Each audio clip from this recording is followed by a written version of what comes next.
Muy buenas tardes, gracias a todos los asistentes por su asistencia.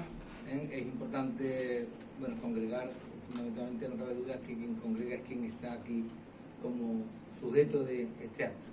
En nombre del presidente de Ateneo, como adjunto al presidente, me toca hoy presentar con no solo honor y alegría a mi amigo Manuel Barea Patrón, sino porque al final, aunque lo supimos no hace mucho tiempo, somos ambos grandes caminos. Este año yo he terminado mi 14º camino a Santiago, pero el camino de San Abrés, que no conocía. Siempre vamos intentando hacer nuevos caminos, porque como hoy hablará Manolo, hay muchos caminos que siempre llevan a esta Roma española que se llama Santiago de Compostela. Por lo tanto, yo la presentación voy a ser breve, y de verdad que quiero ser breve, porque parece que los presentadores cuando usan la palabra tardan más tiempo que el propio autor de la conferencia o del libro.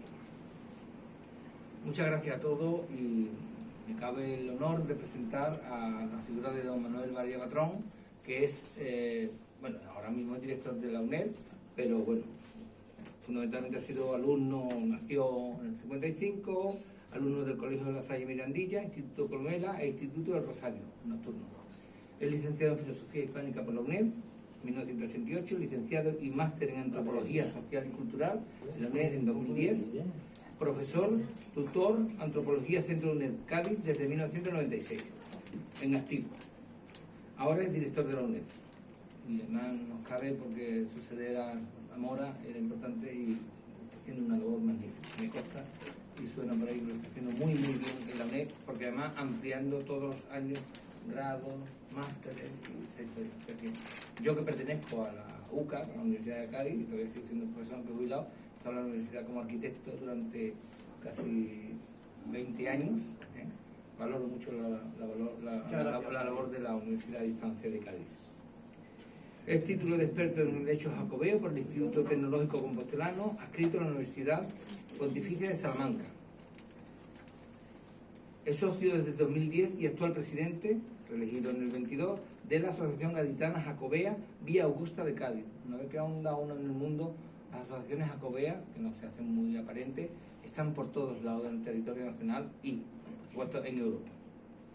Peregrino por más de 21 distintos caminos peninsulares. Eso es un récord importante, 21 caminos importantes. Porque los que hemos caminado mucho sabemos la voluntad de hacerlos y, bueno, y la penuria que a veces toca, incluso lloviendo, como hace un momentito que caía, gracias a Dios, algo de lluvia aquí.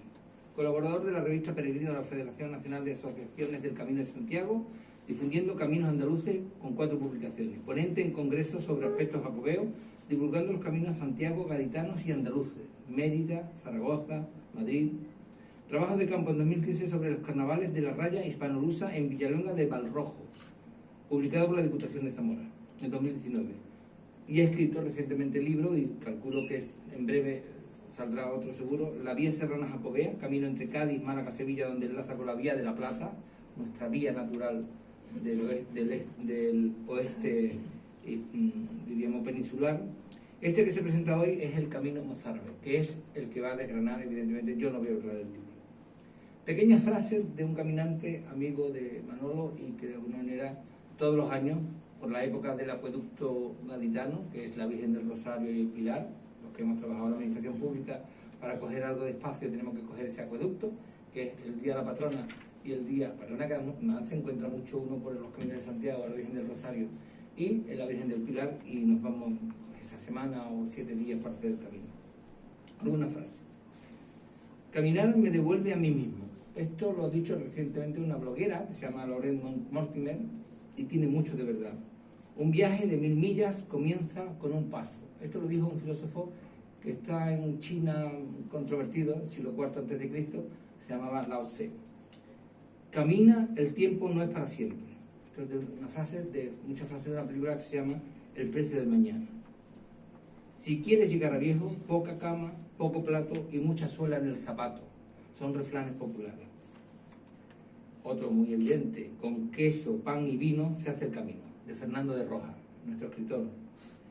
Quien mueve las piernas, mueve el corazón. Esos son dichos donde se enlaza a la labor de caminar como saludable, y los refranes de, lógicamente, el que se queda quieto, bueno, se queda muy quieto y y dura menos. Y en el hecho jacobeo, 3 frases nomás para dejarlo en la presentación. El camino empieza en la puerta de tu casa. El camino no se anda, se vive. El camino da más de lo que recibe. Santiago no es el final del camino, sino el principio. Esto lo dijo Pablo Coelho. Peregrinar es rezar con los pies, para los que somos creyentes. El camino de Santiago es un camino hacia el interior de uno mismo. Y quiero terminar simplemente, hay gestos aquí, hoy me he puesto todas las condecoraciones y hoy también vamos a dar un saludo por el Día del Cáncer de la Mama, de mama, a todas las mujeres y bueno, a los luchadores por este tema. Y nada más, Manolo, adelante, encantado de saludarte. Muchas gracias, José María.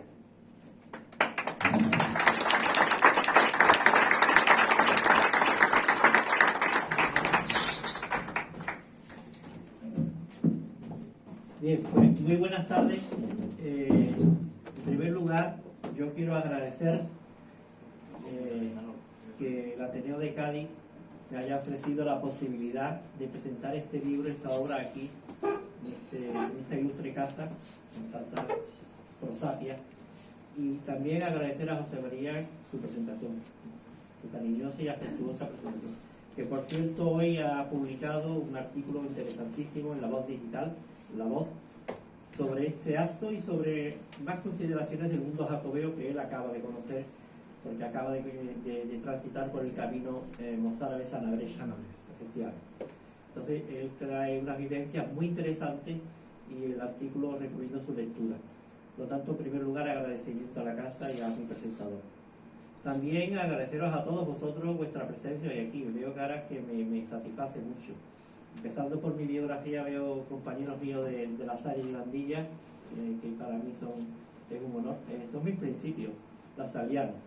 Veo también compañeros de la UNED, Antonio Bocanegra, que fue profesor mío de filología hispánica, me enseñó lengua inglesa 3 en la UNED, en esas tutorías que estábamos prácticamente los dos solos, ¿verdad?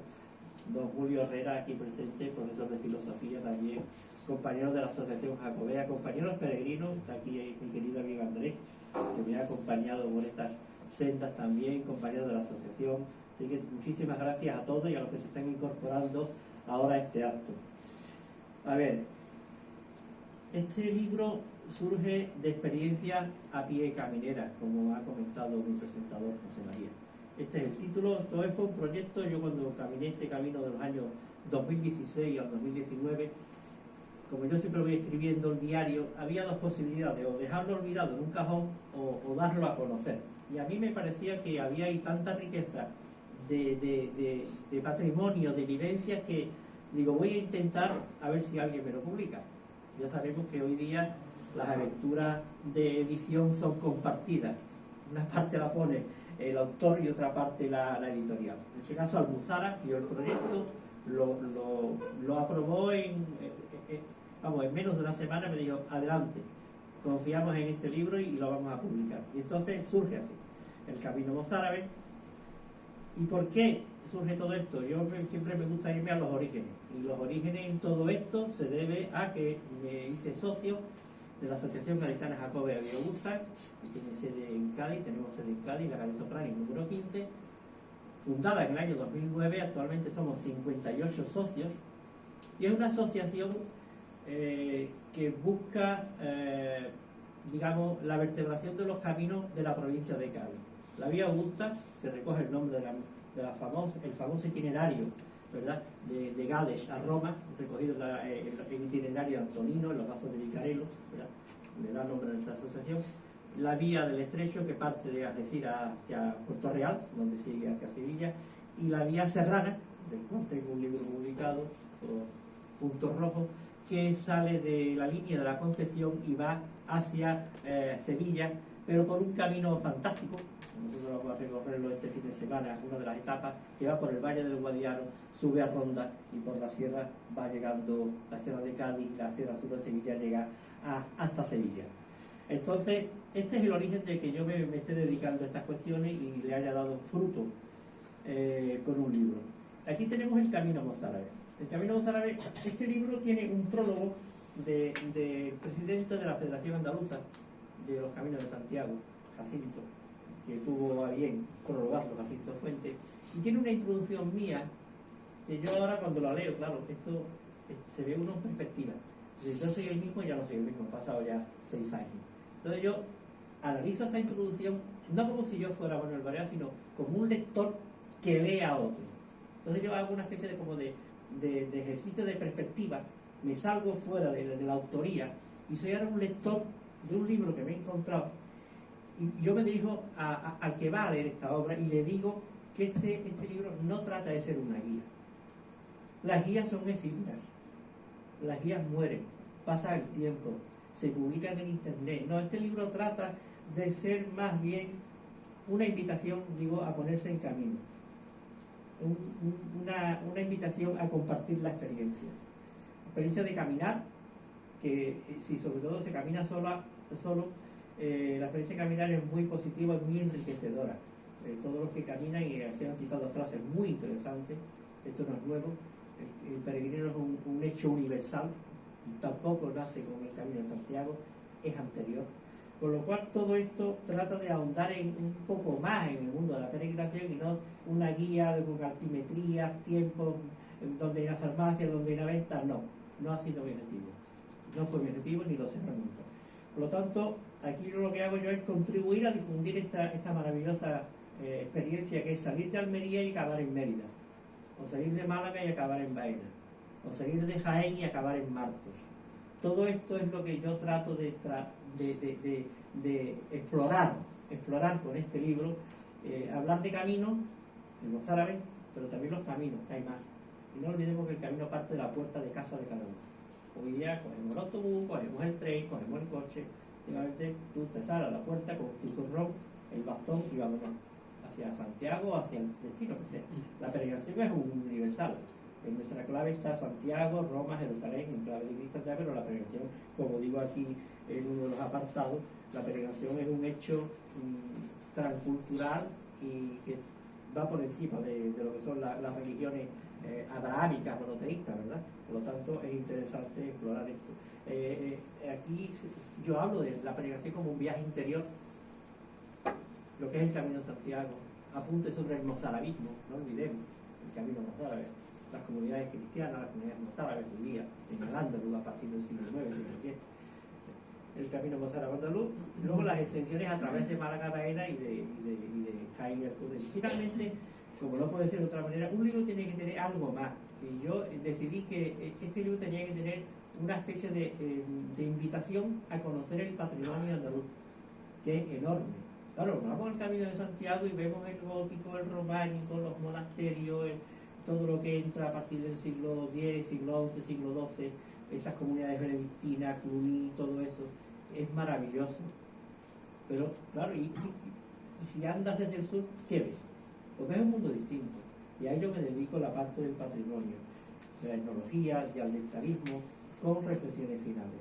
Por lo tanto, esto a mí me ha enseñado mucho para todo esto, yo lo digo al final. Un autor que leí cuando estaba cursando filología hispánica era Don Miguel de Unamuno.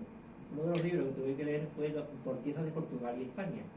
Y ahí, como este hombre, Don Miguel, explicaba lo que es el conocer, aquello me cautivó. Es un libro de Austral, que se puede obtener perfectamente, Por tierras de Portugal y España.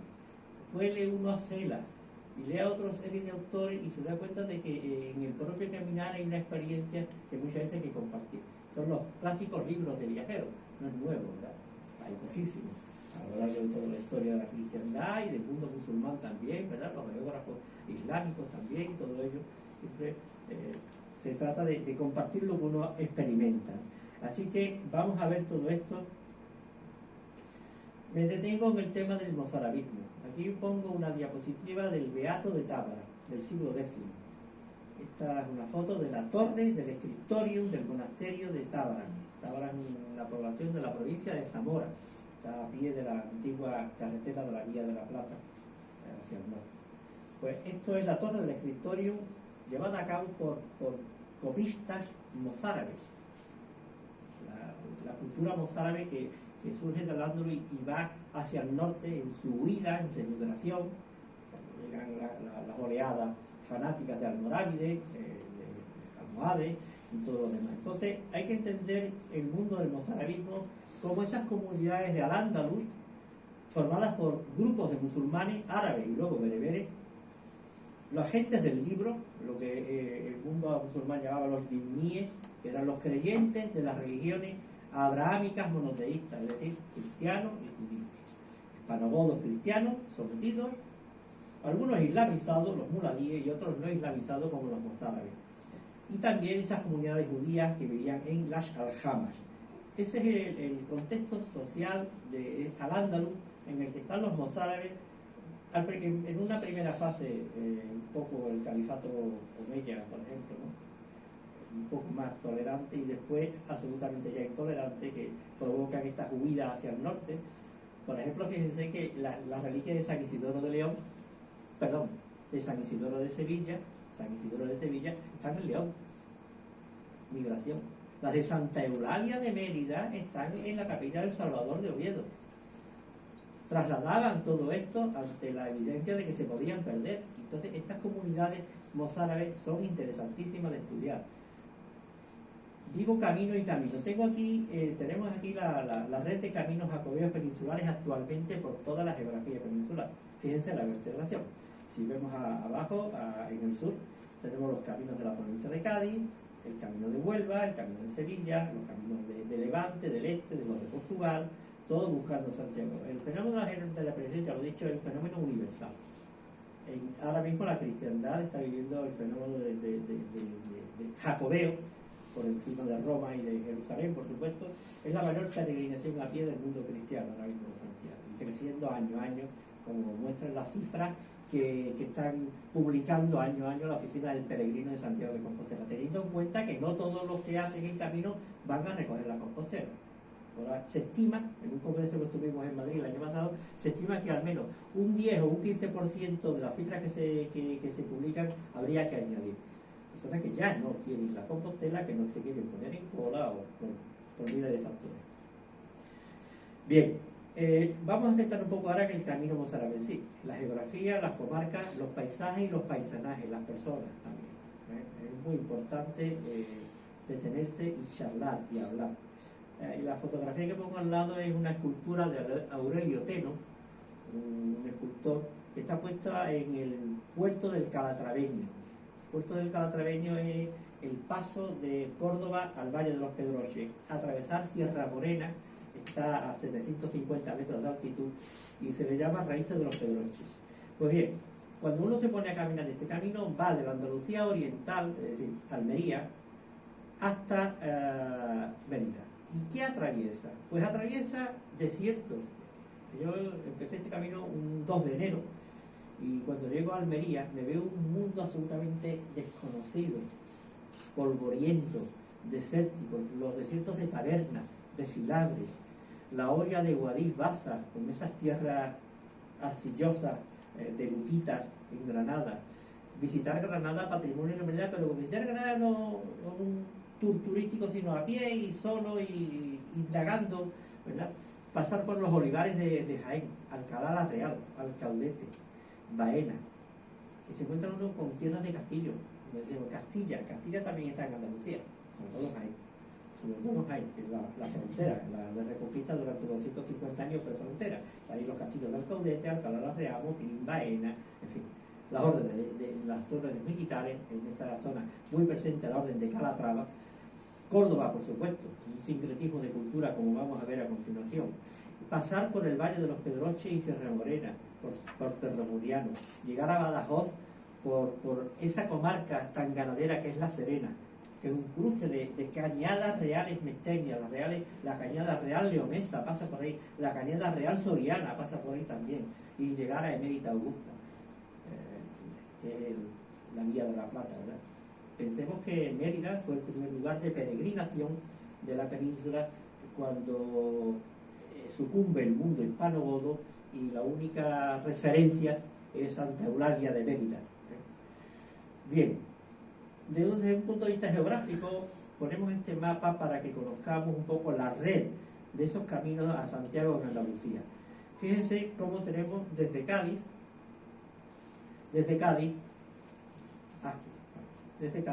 ¿verdad?, hasta Sevilla. Están los de Huelva, perdón, que anudan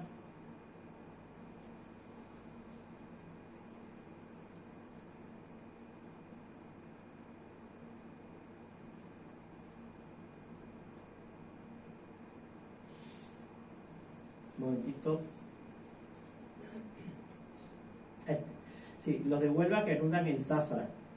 Y fíjense el camino mozárabe-andaluz desde Almería, en oriente, una diagonal hacia arriba, hacia el norte, toma rumbo noroeste hasta Mérida, con las extensiones desde Jaén hasta el Caudete y desde Málaga a Baena. Este es el mapa de todos los caminos, del camino mozárabe-andaluz, más los occidentales nuestros de Cádiz y Huelva. Este camino tiene 635 kilómetros. Como referencia, el francés tiene 930. Tiene 24 etapas, desde Almería a Mérida.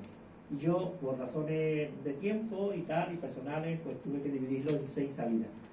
Fui de Almería a Guadix, de Guadix a Granada, luego a Baena, a Córdoba, a Hinojosa del Duque, que es la capital del Valle de los Pedroches, y finalmente Mérida. El tramo de Málaga-Baena pues arranca en la ciudad de Málaga, en la costa, y pasa al Torcal. Estas fotos del Torcal al amanecer, esta es a la salida del sol, puede ser las 8 de la mañana, ¿sí? Este tramo de Málaga-Baena tiene solo 157 kilómetros y tiene 7 etapas.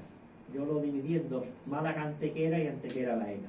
Y luego el tramo final del jienense, solamente 2 etapas, 47 kilómetros desde Jaén al Caudete, pasando por Martos. Esta es una foto del Caudete. La A, esta rotonda, me la encontré al llegar con el coche para dejarlo allí cuando iba caminando, y en la A han colocado la cruz de Calatrava, este castillo es calatraveño, y la T, la de Santiago. Pues bien, si comenzamos a caminar, os voy a mostrar ahora qué ve el caminante a pie.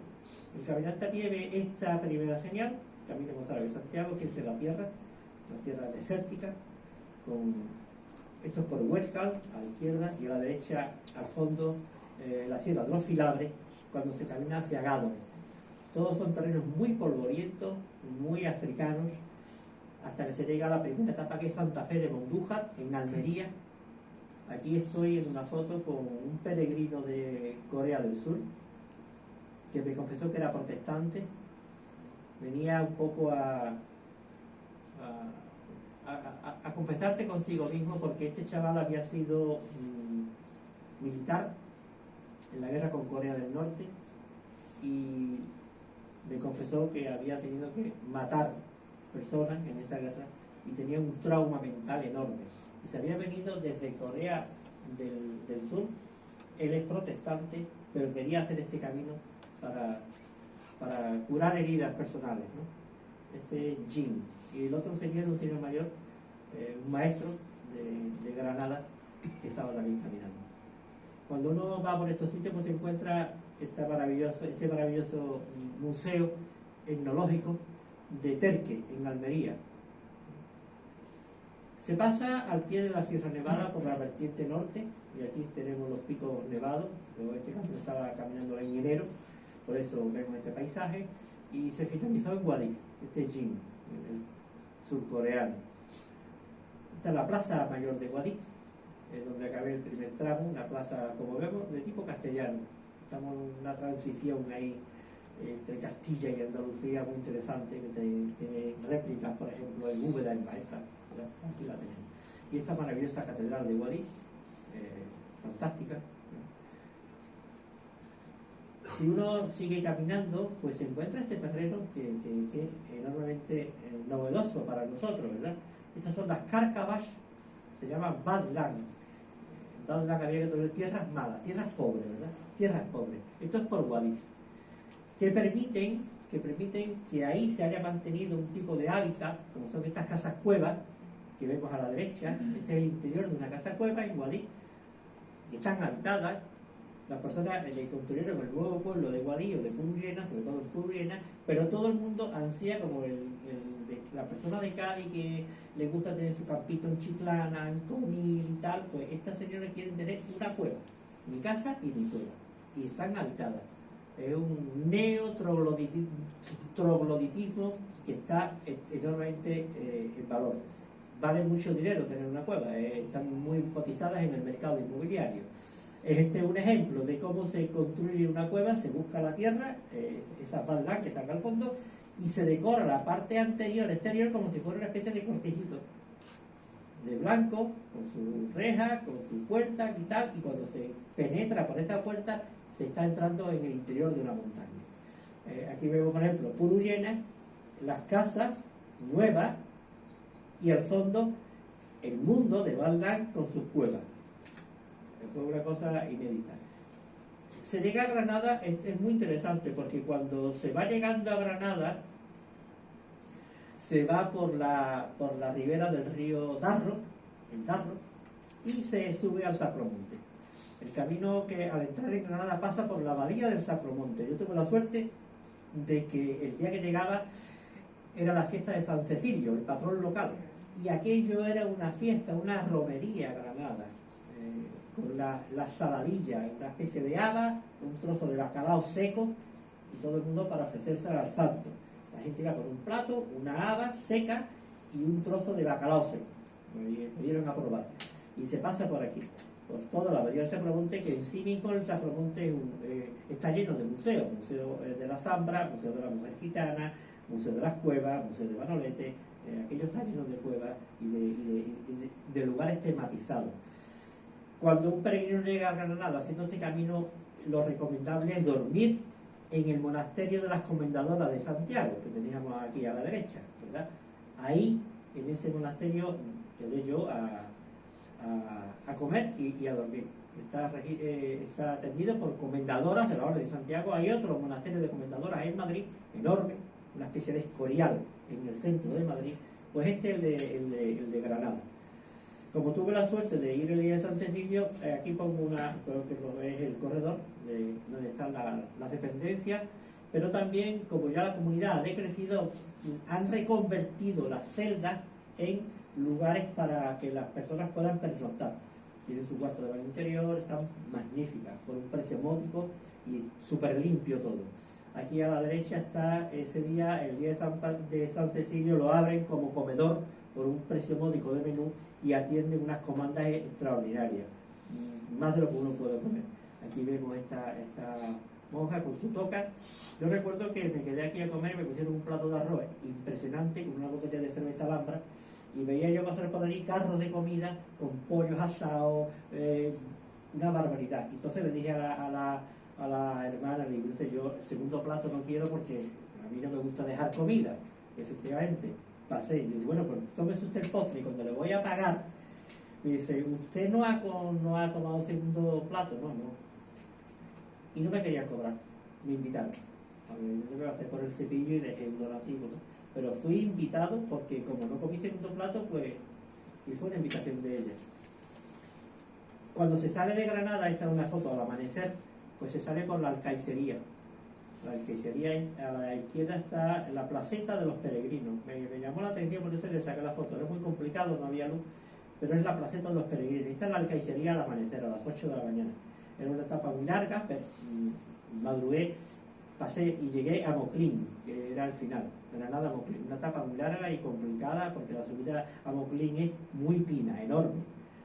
A partir de ahí se entra ya en el mundo entre Granada, Jaén y Córdoba, y ya empieza uno a entrar por los mares de olivo, ¿verdad? Está esta señal, en Moclín, del camino mozárabe, ¿verdad? Y aquí en Ermita Nueva, en Alcalá la Real, me paro con estos señores, me ven caminando y se paran, me dan conversación. Me llevé allí como un cuarto de hora, porque tenían ganas de charlar los dos. Esto es Ermita Nueva, depende de Alcalá la Real. Y me acuerdo que yo iba para Alcalá la Real, ellos eran de Alcalá, ¿no? de ese término, ¿no? Y recuerdo, y dice: ¿ustedes fue para dónde va? Le digo: voy al Caudete. Dice: pues tenga usted cuidado. Dice, me dijeron este refrán: dice, al Caudete pasa y vete. Si traes vino, bébetelo en el camino. y si traes un pan, no entres porque te lo quitarán. Eso me dijeron ellos. Claro, yo después he estado investigando de dónde viene esto. No lo dicen los de la zona en contra del Alcaudete. Parece que cuando la guerra de la independencia, los franceses, cuando llegaron allí, no le daban nada. Había instrucciones para que dieran comida a la guarnición. Y no se la dieron y los expulsaron. Entonces parece ser que esto está puesto en boca de franceses para que no vayan a ese pueblo y busquen otro. Porque si estos franceses, gracias, porque si estos franceses van al Caudete, allí no le van a dar ni vino ni pan. Así que pasa y vete. Yo entré, me acuerdo, yo entré en Alcaudete y comí muy bien y me atendieron fantástico. En el camino de Mozárabe hay muchos puntos de información. Este que tenemos a la derecha, una quesería que actúa como punto de información al peregrino, es maravilloso, y sella la credencial también. Esta etapa pues pasa por Alcalá de la Real, en Jaén, con un magnífico castillo calatravo también, y aquí tenéis una señal del camino en una encina, porque no hay lugares donde colocarla, amarilla, pero que guía perfectamente al caminante en este dédalo de olivo que hay por ahí, por la parte de Alcaudete y Baena. Este tramo, aquí está el castillo Calatravo, y finaliza en Baena, Córdoba, esta plaza ya un poco castellana casi, ¿verdad? Castellana de las Nuevas. Esta es plaza de Castilla la Nueva, un poquito de aire manchego que tiene. A partir de aquí el camino entra en Córdoba, pasa por Espejo, Castro del Río y entra en Córdoba, donde pues, Córdoba es un sincretismo de cultura, lo sabemos. Está la Casa Andalusí, está aquí la señalética que han colocado las autoridades locales valorizando este camino cerca del puente, la puerta del puente. Tenemos la mezquita, evidentemente, que hay que visitar, y mezquita catedral, mezquita, con esa torre maravillosa que tenemos aquí a la izquierda, y las murallas. Por supuesto, en Córdoba es fundamental entrar en la sinagoga, está muy cerca, hay un triángulo fantástico: sinagoga, Casa Andalusí, catedral, mezquita, la sinagoga de 1315, y al lado, fíjense cómo viene el mundo judío como el mundo cristiano en la capilla de la Virgen de los Faroles. En Huella es fundamental la herencia romana, el lugar de paso de la Vía Augusta, como sabemos, esa Vía Augusta que pasa por Córdoba, que sigue hasta Cástulo o Linares y va buscando por el campus Spartarius, ¿verdad? Cartagena, Cartago Nova, y sigue por el levante hacia Roma.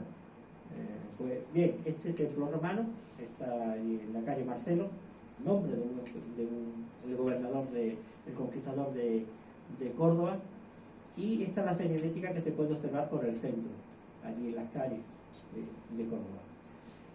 Pasado Córdoba ya vamos a entrar en un mundo absolutamente distinto. Entramos en la Sierra Morena y la subida a Cerro Muriano, con este hito de granito, está muy bien conseguido.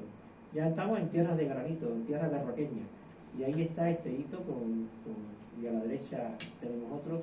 Están justo por Cerro Muriano. Antes de llegar, nosotros conocemos Cerro Muriano por el servicio militar, de Ovejo también, pero Cerro Muriano tiene una historia anterior a todo esto. Recordemos que fue el Mons Marianus, el monte Mariano, un acaudalado ciudadano de la España romana que explotaba las minas, y aquí están restos de esas antiguas minas. Ahora estamos ante lo que se llama arqueología industrial, que también existe, las minas romanas y la antigua estación, que ya ha quedado como un recuerdo de estos trenes que pasaban por ahí, llegaban hasta el Morchón. Estas líneas iban de Córdoba al Morchón, y de Morchón a Cabeza del Buey, y de Cabeza del Buey enlazaban por todo lo que es La Serena, iban buscando Ciudad Real, cuando el ferrocarril tenía mucho más presencia de lo que tiene hoy. Está centrado en la alta velocidad, pero estos trenes de aquella época vertebraban el territorio. Y este es el resto de la antigua estación. Aquí voy hacia Villa Arta, ya me estoy internando en lo que es la Sierra Morena, y hay restos de la estación como esta antigua del Bacar. El Bacar, y esta estampa de la izquierda es muy buena. Son las cañadas reales mesteñas. Las cañadas reales mixteñas están presentes, están cuidadas y están mantenidas y señalizadas. La cañada soriana, la cañada leonesa, recordemos la mesta, esas bajadas de la ganadería desde tierras castellanas a las tierras andaluzas en invierno y migrando hacia arriba en verano y tal. En el Bacar recuerdan todavía esto y le han dedicado una calle a la vía Augusta. Este es el puerto del Calatraveño, que decía antes, 750 metros. Aquí se alcanza la máxima altitud de esta etapa, que va a bajar hacia Alcalacejos, en Los Pedroches, donde en el ayuntamiento pues me sellaron la credencial. Llegué a las 3 de la tarde, después de empezar a andar a las 7 de la mañana, pero por fin llegué después de 34,4 kilómetros, posiblemente de las etapas más largas de este camino, Villaharta, Alcalacejos, pasando el Calatraveño y descendiendo. Ya en Alcalacejos hay un albergue municipal, Casa del Peregrino, de donativo, que me atendieron muy bien, la verdad. Y se sigue ya por el Valle de los Pedroches. El Valle de los Pedroches, los árabes, como estaba poblado de bellotas, de encinas, lo llamaron Fash al-Bayut. Fash al-Bayut, el llano de las bellotas, y efectivamente es llano. El Valle de los Pedroches es una enorme llanura inmensa que toca con La Serena, ya en Badajoz. Pues ahí me puse a caminar por la mañana y se llega a Hinojosa del Duque.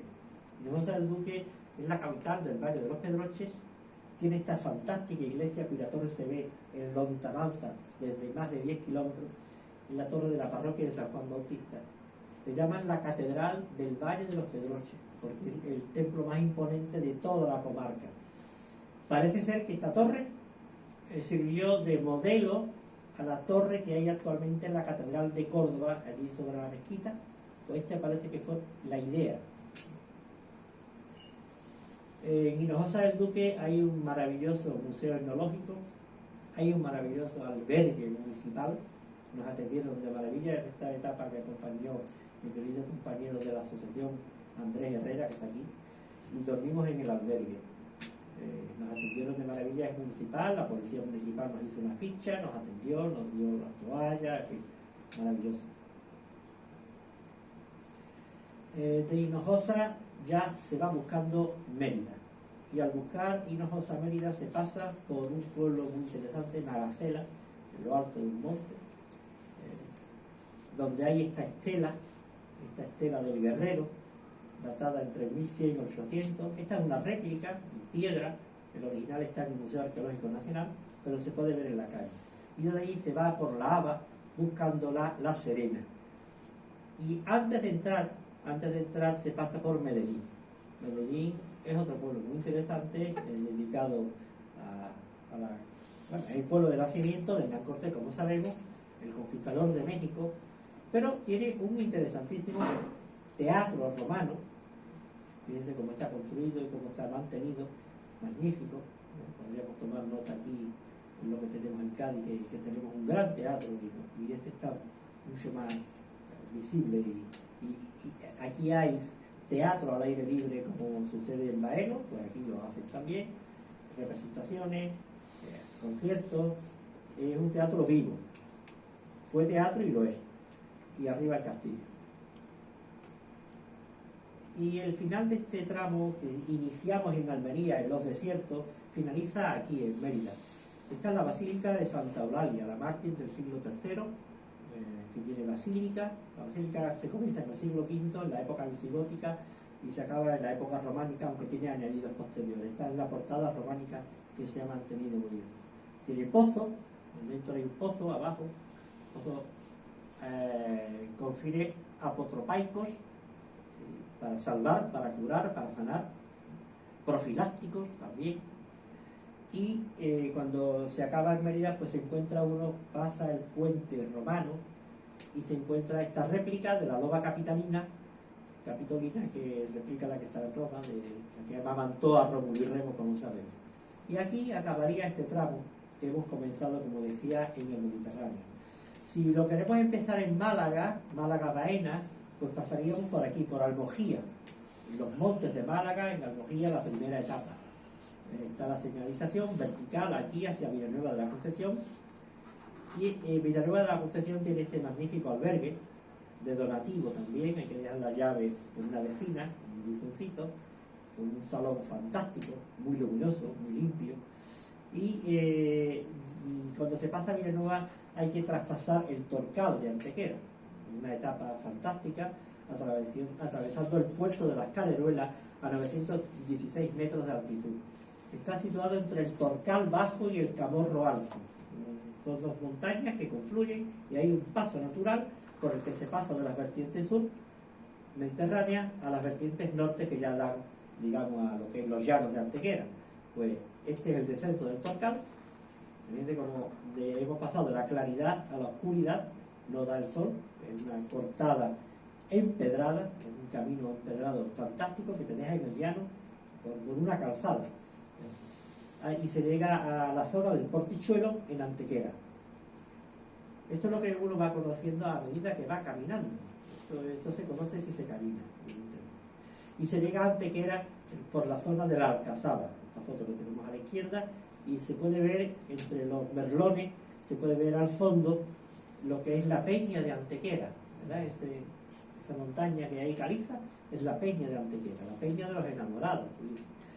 Y a la derecha pues tenemos la parroquia de Santiago, que además tiene albergue, es albergue parroquia, de donativo, lo lleva el párroco, sella la credencial, hay una sala grande con cama, ducha, etc. Está en el centro de Antequera. Si seguimos avanzando, ya hemos dejado atrás Antequera y ya vamos buscando Baena, pues pasamos por Villanueva de Algaida, de los últimos pueblos de Málaga, ya por el norte. Este es el albergue, otra maravilla, es una casa multiuso. Está Correos.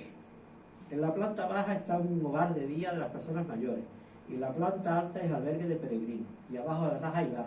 Se lo hace todo. Esta casa está perfectamente, digamos, utilizada, ¿verdad? Puesta en valor.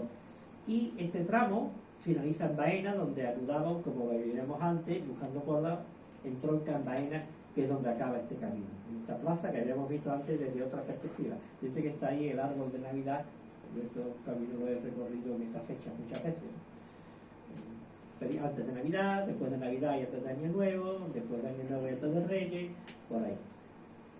Finalmente el tramo Jaén-Alcaudete. Jaén-Alcaudete pues parte el kilómetro cero desde la Catedral de Jaén, otra verdadera maravilla constructiva. Y este es el hito a la derecha que se encuentra uno a la salida de Jaén, dirección hacia Martos, este hito con una enorme cruz jacobea. Si se llega a Martos, pues el peregrino tiene la suerte de poder pernoctar en un albergue de las Madres Trinitarias, de donativo también, con camas, con sábanas, con manta, con cuarto de baño, todo céntrico. Y ofrece la posibilidad de conocer otro castillo calatravo enorme, fantástico, el castillo de Martos, se puede subir hasta arriba. Y ya el tramo final, de Martos al Caudete, en la provincia de Jaén, va por la Vía Verde. Hay otra Vía Verde, un tren que existió, están todas las estaciones, como vemos aquí, y se va caminando por ahí hacia lo que es esta ciudad, Alcaudete, que tenemos aquí a la derecha, el castillo iluminado de noche. Y como decíamos, en este camino se pueden visitar muchísimos museos de todo tipo de arte. Pues aquí tenemos el de Jaén. Esta es una grifomaquia, una lucha, ¿verdad?, de animal, hombre y tal, que está en el Museo Arqueológico Ibérico de Jaén. Es interesantísimo, es uno de los pocos museos dedicados al arte ibérico en Andalucía y quizás en la península ibérica. Tiene unas maravillosas tallas de los yacimientos que se han encontrado en toda la comarca de Jaén y algunos de Almería también. Bien, vamos a ir finalizando. Decía, además de caminar, pues todo esto tiene este recorrido por estas comarcas de interior que ayudan mucho a divulgar lo que es la España vaciada. Muchos de estos pueblos se están quedando demográficamente disminuidos. Pues cuando se camina por ahí se ve arte ibérico en Almería. El Museo de Arte Ibérico de Almería también es muy interesante. En Jaén ya lo he dicho, y en Baena. El arte romano lo vamos a ver en Málaga, en el edificio de la aduana reconvertido en museo, interesantísimo. En Córdoba también, el Museo de Córdoba. Medellín, el teatro, ¿verdad?, en Mérida. Si queremos conocer arte visigodo, al llegar a Mérida habría que visitar el Museo de Arte Visigodo de Mérida, maravilloso, los canceles, todo lo que tiene, es importante. Arte islámico, pues, por supuesto, desde Almería hasta Mérida, Guadix, Granada, Málaga, Córdoba. El mudéjar, que es otro arte propio, andaluz, y que no se ve muy más allá, de Toledo para arriba prácticamente no se ve, pero aquí sí.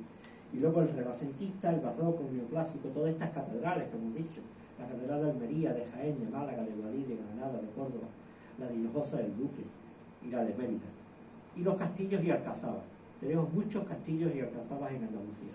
Conclín, Alcalá la Real Alcudete, como hemos visto, y Marto, Baena.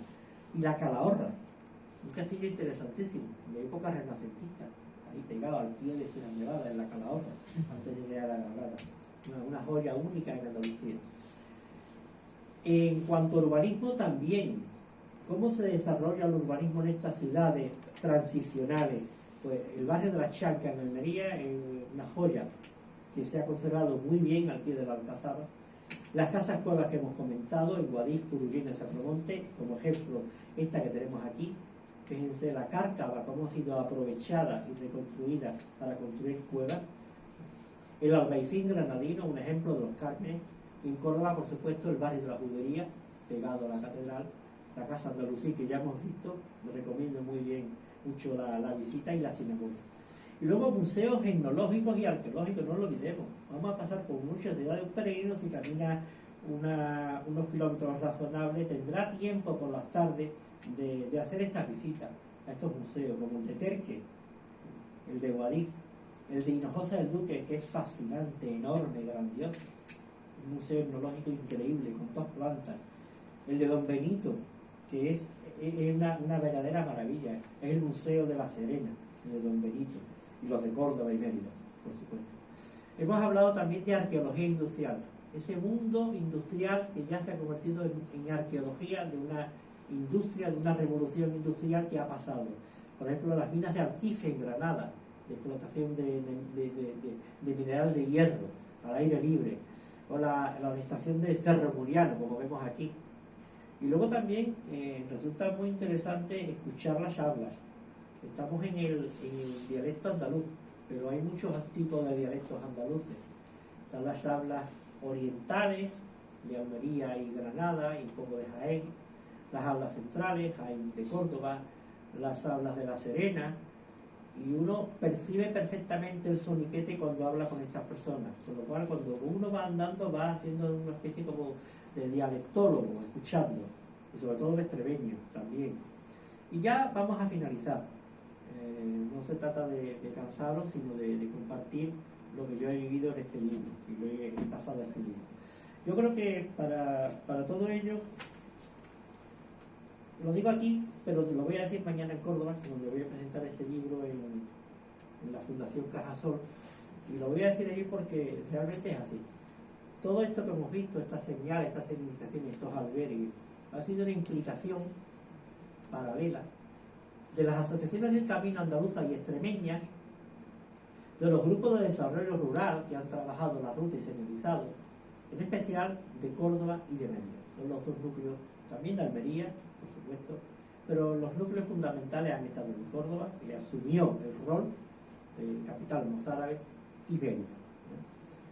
También ya se está proyectando el tercero, al que he sido invitado a participar, los congresos del Camino Mozárabe. El primero fue en Córdoba, ahí fue el germen, donde empezó a nacer este proyecto, que fue secundado por las instituciones provinciales, sobre todo las diputaciones.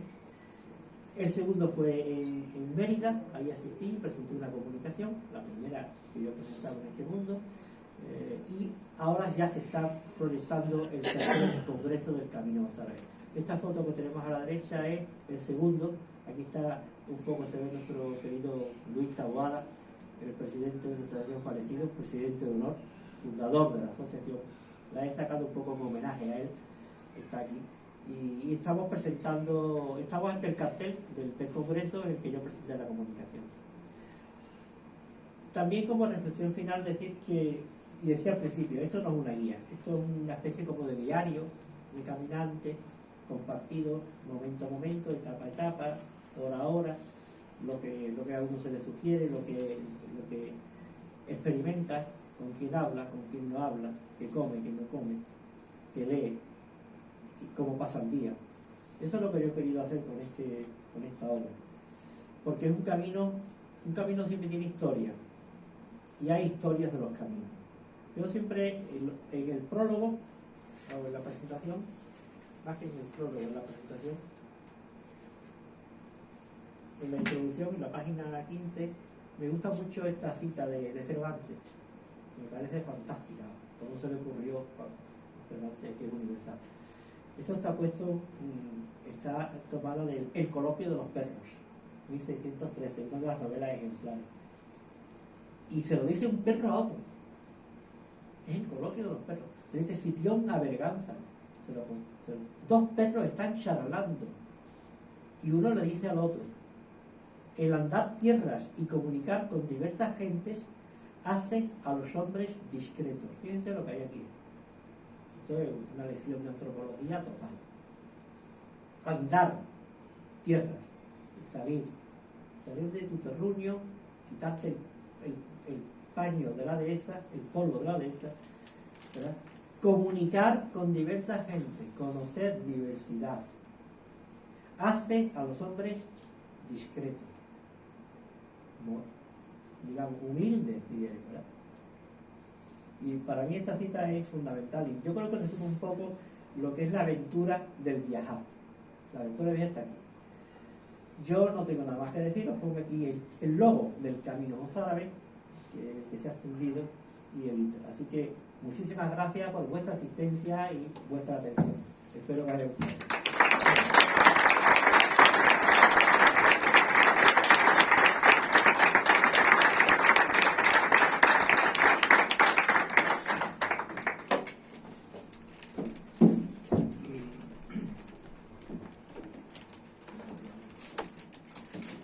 Muchísimas gracias por esta maravillosa... Bueno, uno va caminando con él. Yo no quise hablar nada del libro. El libro es gustosísimo. Está a vuestra disposición también si lo queréis adquirir al fondo.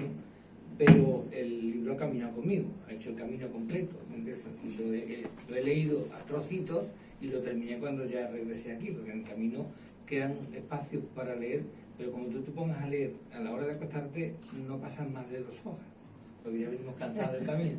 Pero ha sido de una delicia y la verdad es que como tú te expresas, como acompañas, él dice que no es una guía, pero si queremos hacer los caminos mozárabes de Andalucía, leer la etapa anterior que se va a andar con el libro de Manolo es como alguien que te va explicando parte de lo que no debes perder, de lo más principal. Muchísimas gracias.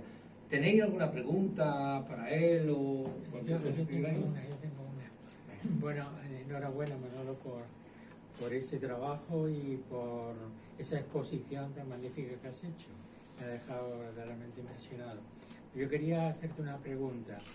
¿Qué relación tiene el Camino Mozárabe con lo que se llama la Ruta de los Nazaríes?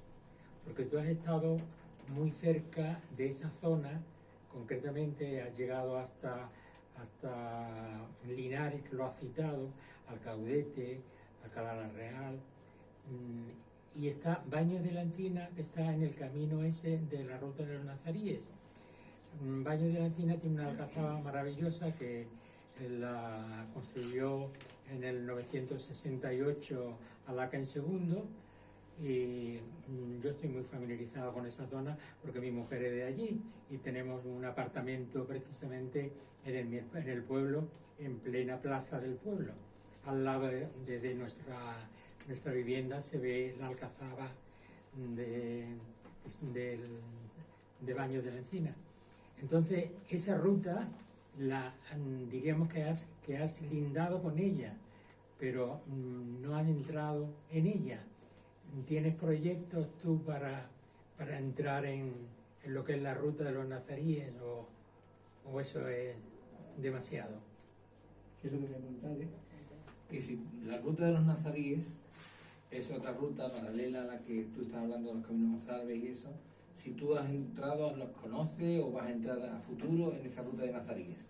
En realidad ha sido una experiencia, Antonio, de caminar, de conocer. Ha sido para mí una novedad total. Pero el camino nazarí, ¿tú lo conoces el camino nazarí? Los caminos nazaríes, que yo no sé, a lo mejor te tenemos que traer a ti para darte otra conferencia aquí. Quizás. Yo no soy historiador, pero vamos, es en la plaza de Baños de la Encina aparece un monolito donde dice Ruta de los Nazaríes. Y entonces está en el centro de esa ruta, está Baños de la Encina y la Alcazaba de Alhazen II. Es que la mujer de la esposa de tu nombre era Sí, Antonio, la conoce, Antonio. la conoce. En Baños de la Encina, ¿no? En Baños de la Sí. Encina hay un monolito que habla del camino nazarí. Ahora aquí. Yo lo desconozco, la verdad. Ya. Por favor, Serafín.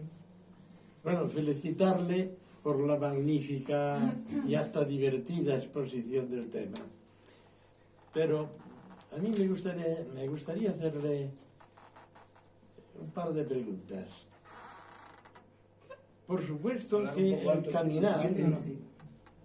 ¿Se me escucha? Sí, es que él tiene que escuchar mejor, pero sí, No, es que yo porque si estoy no se lo- estrenando, lo paso ya. yo estoy estrenando unos audífonos. Ah, vale. Entonces no sé si se me escucha o hablo demasiado fuerte. Va bien, va bien. Serafín, muy bien. Esto, no hay duda de que el caminar enseña mucho, pero ¿qué destacaría usted de lo más importante que se aprende en el caminar? Antes de... ¿Qué es lo que destacarías tú, lo que más se aprende al caminar? Para mí lo que yo más aprendo en todo esto es, por una parte, conocer el territorio interior de Andalucía, pero por otra parte, además, conocer a las personas. Eso es importante. Esa es la gran aventura del viajar, conocer a las Es tu personas. profesión, tú eres antropólogo, ¿no? O, Claro. tu profesión. Y una observación, mejor dicho, no sé, una sugerencia para mi amigo José María, para que añadas a tu colección de frases. Me parece que fue Antonio Damasio, el célebre investigador, que dijo que el hombre, el homo, sí, se hizo sapiens cuando bajó de los árboles y se puso a caminar. Que me parece que va en el sentido que tú Es dices. posible. Homo viator.